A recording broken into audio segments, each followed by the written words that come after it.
Oke teman-teman, seperti biasa saat ini saya akan mereaction sepak bola Indonesia dan juga tanggapan dan komentar dari netizen tanah air. Seperti apa videonya, mari kita saksikan bersama-sama.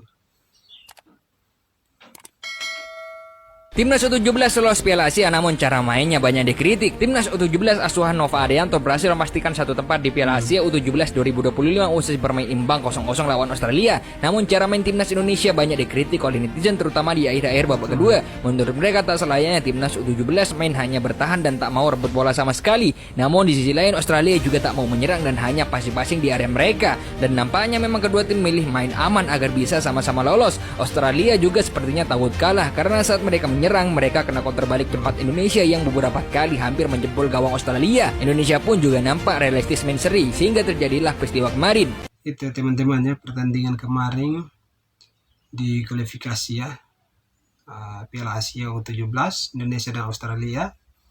Cara permainan Indonesia di babak pertama itu beda dengan babak kedua. Babak kedua itu kedua negara bermain hanya di kandang mereka saja, hanya menunggu bagaimana serangan balik itu saja. Jadi ini banyak pertanyaan di media Indonesia, kenapa timnas Indonesia khususnya main seperti itu. POP bercandaannya Lupi tentang Jepang ya, kayak gini. Ah, Jepang mah gak punya pemain bagus. Gak main-main emang senyap ya, sekalinya bercanda timnas Jepang dibercandain, cucu. Jepang tidak memiliki banyak pemain bagus. Ibaratkan dia ngomong gini, Jepang gak punya pemain bagus.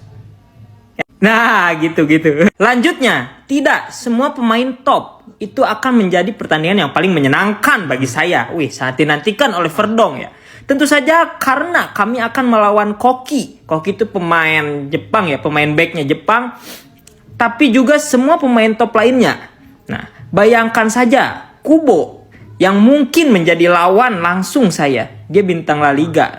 Katanya gitu. Lanjut Perdong, Jepang punya citra yang baik terhadap kami. Saya bertemu Koki dan Ritsudoan di Schiphol. Ya, Schiphol tuh di bandara, salah satu bandara di Belanda ya. Koki itu pemain Liga Belgia ya guys, dan Ritsudoan itu pemain Bundesliga. Wih gila nih, pemain-pemain Jepang abroad semua anjay. Nah, sebelumnya juga dia bercanda tuh sama si Ritsudoan ya.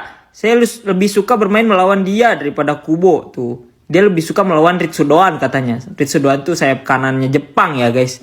Saya pikir pelatih nasional mereka mengatakan dia berharap Jepang dan Indonesia bisa melaju ke Piala Dunia katanya. Ya itu akan lebih sulit bagi kami kata Verdong. Tetapi ya semuanya berjalan beriringan ya. Doakan ya guys, kita support ya. Dari media Bola Nusantara ya guys sumbernya. Ya, segitu aja dari gua. Jangan lupa Verdong, sehat-sehat ya Verdong. Bercandanya. Just go! Itu ya teman-teman ya, pernyataan dari Verdong yang mengatakan dia tidak sabar dan dia tidak takut juga melawan timnas Jepang ini. Walaupun kualitas mereka di atas Indonesia, tetapi Verdong sendiri mengatakan bahwa dia tidak takut untuk menghadapi striker-striker seperti Kubo katanya ya, atau pemain-pemain penyerang dari Jepang ini. Jadi kita lihat saja, kita tunggu saja laga Indonesia dan Jepang nanti seperti apa. Gue jujur nggak tahu apa yang terjadi di balik pertandingan ini. Ya intinya timnas U17 berhasil menahan imbang Australia dengan skor 0-0. Buat lu pada yang kagak nonton, mungkin kesana keren nih kita bisa nahan imbang Australia boy. Tapi kalau lu nonton pertandingannya, di babak pertama oke lah Australia ngegas, kita counter, jadi masih bener-bener nonton bola gitu. Di babak kedua, sekali lagi gue nggak tahu apa yang terjadi di balik pertandingan ini. Yang jelas nampaknya kedua tim baik Australia maupun Indonesia sama-sama bermain tidak mau menang dan juga tidak mau kalah. Ya definisi ya seri, nyari seri aja. Pertanyaannya apakah cara bermain seperti ini itu diperbolehkan di sepak bola? Secara rule of the game boleh-boleh aja boy. Asal tidak ada deal-dealan sebelumnya atau bahasa keren itu match fixing. Atau kalau bahasa yang lebih melokal lagi adalah sepak bola gajah boy.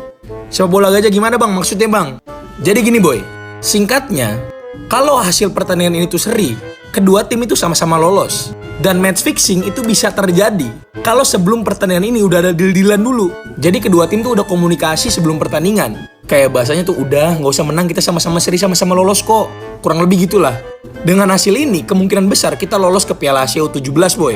Bagus buat kita, tapi sangat tidak bagus untuk ditonton boy, asli kagak bohong gue. Gue sih berharap ini bukan match fixing ya, gue berharap ini bukan sepak bola gajah. Kemungkinan besar ini bakal diinvestigasi sama AFC boy. Kalau murni taktikal, Australinya emang mau ngulur waktu dan timnas kita nggak mau ngepres, itu nggak masalah sama sekali sebenarnya. Tapi kalau sebelum pertandingan ini ada deal-dealannya, itu yang bahaya dan sangat disrespect boy. Sekali lagi gue harap ini bukan match fixing, semoga ya. Karena kalau ini match fixing, ini bisa berdampak ke seluruh sepak bola Indonesia boy.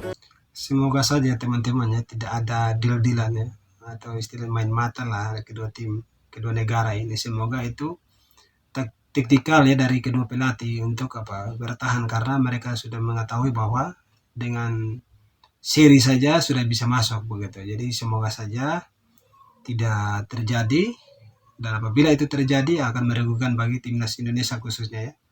Jadi semoga itu terjadi, kita doakan saja yang terbaik bagi timnas.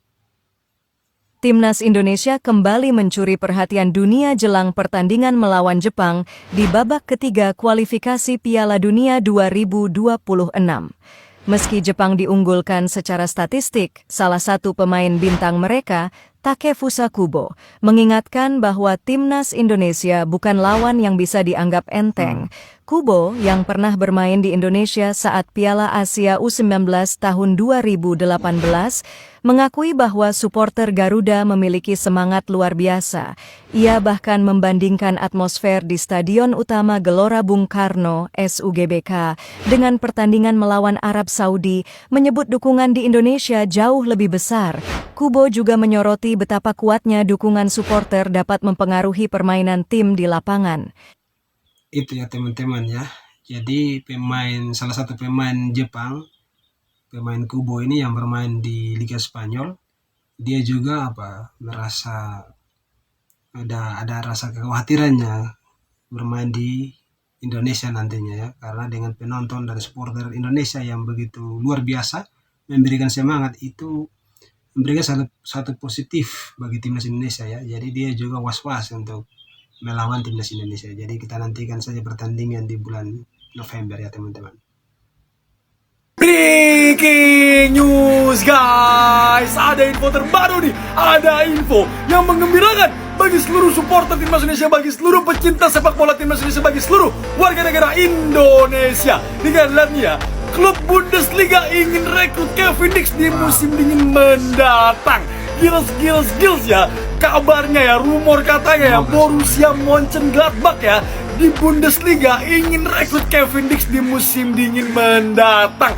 Ini kalau sampai beneran terjadi ya, ada pemain timnas Indonesia bermain di Bundesliga Liga Jerman. Sekali lagi kita harapkan, kita doakan ya, doa dan dukungan untuk Kevin Dix agar bisa direkrut oleh Borussia Mönchengladbach di Bundesliga Liga Jerman pada musim dingin mendatang. Kevin Dix, let's go to Bundesliga, let's go to join Borussia Mönchengladbach. Let's go timnas Indonesia, berapa timnas Indonesia?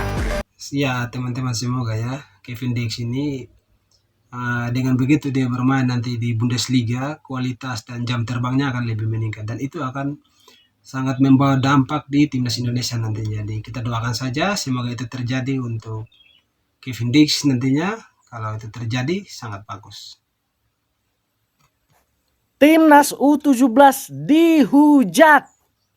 Ya, laga kualifikasi Piala Asia U17 antara Indonesia melawan Australia berakhir imbang 0-0. Awalnya pertandingan berlangsung secara normal, tapi di akhir babak kedua ini yang terjadi. Ya, Australia passing di daerah gawangnya sendiri, sementara Indonesia menunggu di daerah gawangnya. Dan kebalikannya, ketika bola direbut Indonesia ngoper-ngoper sendiri di gawangnya, dan Australia pindah ke gawangnya sendiri. Akibat kejadian itu, Timnas U17 dihujat di media X. Ya, netizen marah ya, karena permainan Timnas dianggap seperti sepak bola gajah, atau lebih tepatnya main sabu. Ketika dikonfirmasi kepada pelatih Nova Arianto mengatakan sebenarnya malu dengan kejadian ini. Tapi di pertengahan babak kedua, ya, tim pelatih itu mendengar bahwasanya grup lain itu ada yang kalah. Sementara awalnya kan Indonesia di posisi yang tidak aman, di posisi 6, klasemen runner up terbaik. Karena mendengar di grup lain ada yang kalah, berarti kalau imbang langsung lolos. Karena itu tim pelatih menginstruksikan langsung bertahan.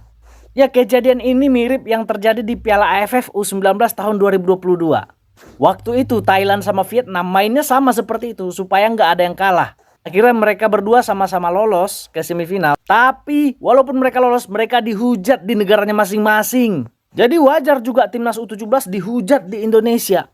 Karena memang di sepak bola fair play itu nomor 1. Itu ya teman-teman ya. Jadi baik supporter yang nonton secara langsung atau yang memberikan kritikan, ini memang masing-masing punya pendapat ya teman-teman. Jadi biarlah dengan keputusan pelatih Coach Nova ini, biar itu membawa hal yang positif, karena dengan merasa imbang timnas Indonesia lolos begitu ya teman-teman. Jadi janganlah kita ambil yang negatifnya saja, tetapi lihat yang terbaik saja.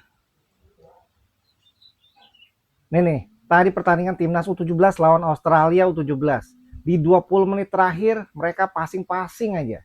Australianya nggak mau nyerang, timnas Indonesianya juga nggak mau pressing, sama-sama ngejar hasil imbang. Mungkin mereka mikir dengan hasil imbang lolos. Iya sih mungkin lolos.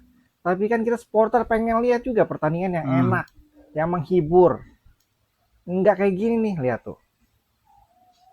Penonton bingung. Tuh lihat, Coach Nova juga bilang sabar, sabar. Jadi dia instruksiin pemainnya untuk tetap di belakang, nggak pressing. Jadi menurut saya teman-teman, dari pengamatan Coach Nova ini, kita melihat bahwa dengan bertahan ada bagusnya dan baiknya juga ya, karena dari penyerangan Australia begitu sampai di dalam kotak penaltinya Indonesia, tetapi dengan pertahanan Indonesia yang begitu bagus, tidak sampai dengan menciptakan gol. Walaupun Indonesia juga ada memberikan serangan balik kepada Australia, tapi tidak menciptakan gol. Jadi bukan hanya karena bertahan dan juga mendengarkan bahwa dengan seri saja akan masuk, tetapi dari performa atau dari taktikal pelatih itu pun berjalan dengan baik. Kalau menurut saya teman-teman ya.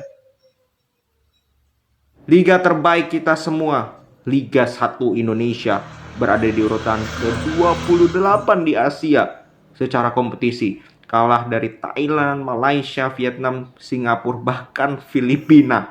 Ya, tapi memang plus poinnya adalah pemain Filipina timnasnya itu banyak pemain di liga kita. Ya, pada liga sendiri lebih bagus, kenapa dia mau ke liga kita? Ya karena duit. Liga kita nggak kalah soal duit, tapi soal kualitas, soal koefisien itu kita kalah jauh dibandingkan tim-tim lainnya di Asia. Dari 45 tim kita 28, lebih dari setengah, itu sangat rendah ya. Dan jelas harus ada perbaikan dari PT Liga dan juga PSSI bekerja sama dengan seluruh komponen sepak bola Indonesia untuk mengembangkan ini, dan ini tidak mungkin secara jangka pendek, harus jangka panjang karena masalahnya itu sangat kompleks. Nah, berpengaruhnya kemana? Berpengaruhnya ke slot kompetisi Asia. Kita itu cuma dapat satu playoff, ibaratnya Europa League-nya Asia sama satu slot playoff Conference League-nya Asia. Jadi bayangin, kita nggak langsung direct masuk ke kompetisinya, kompetisi kedua dan ketiga, tapi harus main di playoff dulu, dan kemungkinan nggak Borneo ya, sorry, Persib dan juga Madura. Nah, kita lihat seberapa jauh Persib dan Madura bisa menyumbangkan poin, penting juga menyumbangkan poin di kualifikasi atau playoff Liga.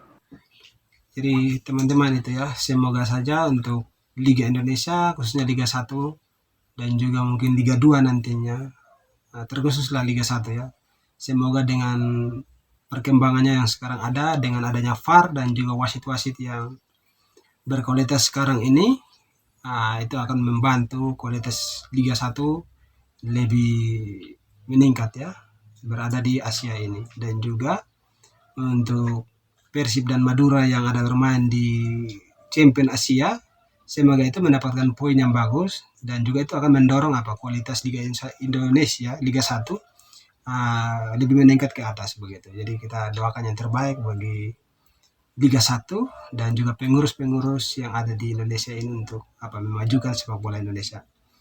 Oke teman-teman, sampai di sini dulu video saya. Jika channel ini bermanfaat, jangan lupa like, komen, dan subscribe. Sampai jumpa.